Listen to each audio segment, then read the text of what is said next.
I'm Scott Krijnen. I'm here to remind you of the value of music education in our schools. I want to make sure that everybody in our communities is making sure that school districts know all across the country that music is absolutely imperative for all of our students in a normal year, let alone a year where we've all been isolated. What does music do, you ask? Well, it brings us all together. For one, it helps us to learn how to communicate and learn how to listen.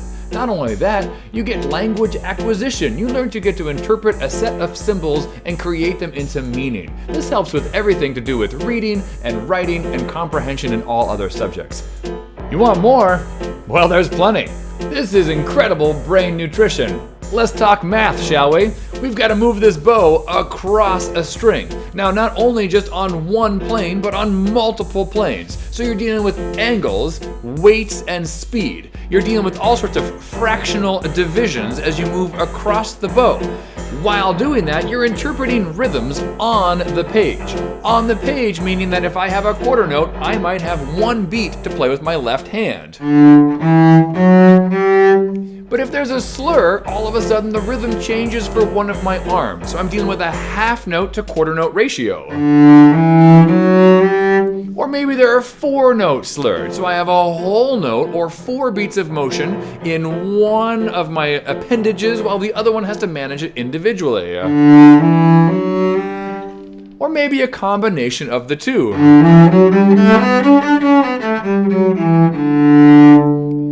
Science, you say? Well, let's take a look. When it comes to science, of course we're dealing with acoustics and frequencies and decibels. All of that is happening by changing the weight and the speed of this bow.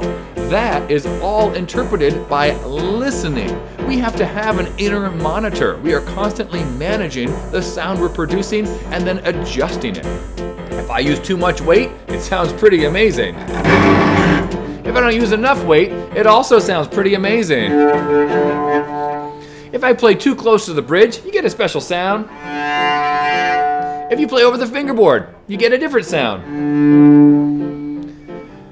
As we learn the weights, the speeds, and the ratios of how the bow relates to the string in coordination with where the fingers fall on the fingerboard, we're dealing with so many elements of physics and energy, but it's happening in living form while acquiring a skill.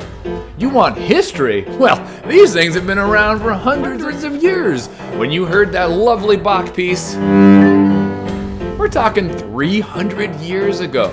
We get to talk about the culture. We get to talk about where this music comes from. We get to talk about what's happening in that society as this music is being created.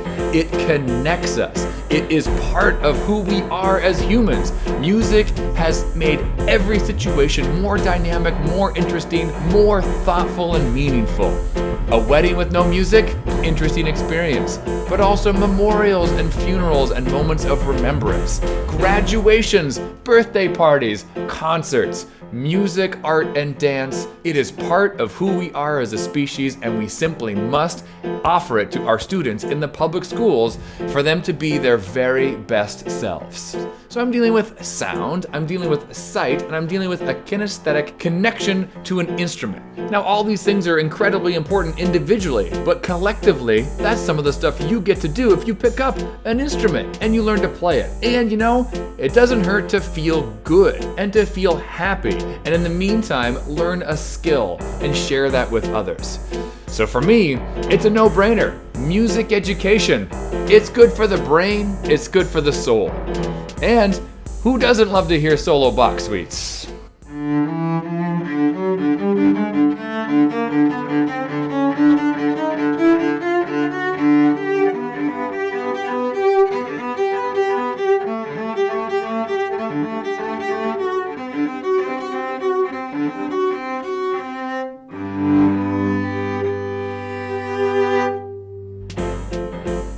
Music education for all. Make sure your districts know about it.